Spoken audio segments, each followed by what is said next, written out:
Hello hello मुलांनो, आज मी तुमच्यासाठी सोप्या पद्धतीने प्रेपोजिशन कसे वापरायचे हा टॉपिक घेऊन आलेली आहे. बघा, जर आपल्याला परीक्षेमध्ये बघा, पॅटच्या परीक्षेमध्ये आपल्याला असे रिकामे जागा येतात की नाही, मग याआधी तुम्हाला प्रेपोजिशन यूज करायचे असतात. तर आता आपण बघूया, जर तुम्हाला टाइम दाखवायचा असेल, ठीक आहे, टाइम दाखवायचा असेल तर यावेळी आपल्याला ॲट हे प्रेपोजिशन वापरायचं आहे. ॲट 6 o'clock, ॲट 9 PM अशा प्रकारे.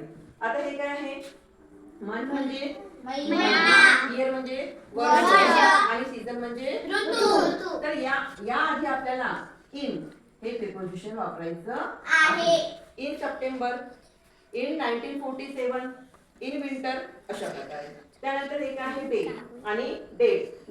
डे म्हणजे वार आणि डेट म्हणजे तारीख. हे जर दाखवायचं असेल तर या ठिकाणी आपल्याला ऑन हे प्रिपोजिशन वापरायचं आहे. ठीक आहे. टाइम असेल तर काय वापरायचं? ॲट. मंथ, इयर आणि सीझन असेल तर इन. डे आणि डेट असेल तर ऑन. इतकं लक्षात आलं तुम्हाला? हो. चला, आता तुम्हाला समजलं की नाही आपण बघूया. कोण येणार सर्वात सुरुवातीला?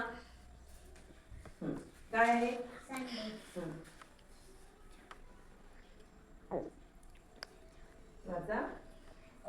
On Sunday. बरोबर आहे का? हो. कसं काय? कारण हा काय आहे? डे आहे. डेच्या आधी काय वापरायचं आपल्याला? ऑन. Very good. त्यानंतर पुढचं कोण करेल? चला या.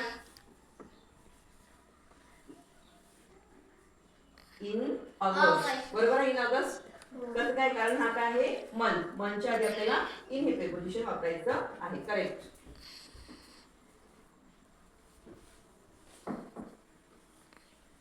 बरोबर आहे का?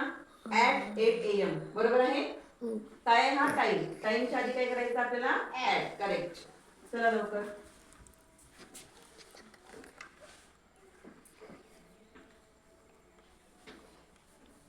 इन 2026. कारण हे काय आहे?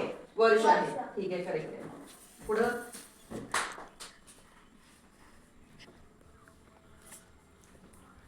In summer. In summer. बरोबर आहे का?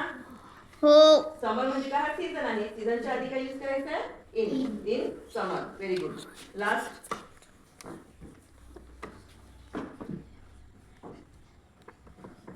On 5 September. On 5 September. Correct आहे का?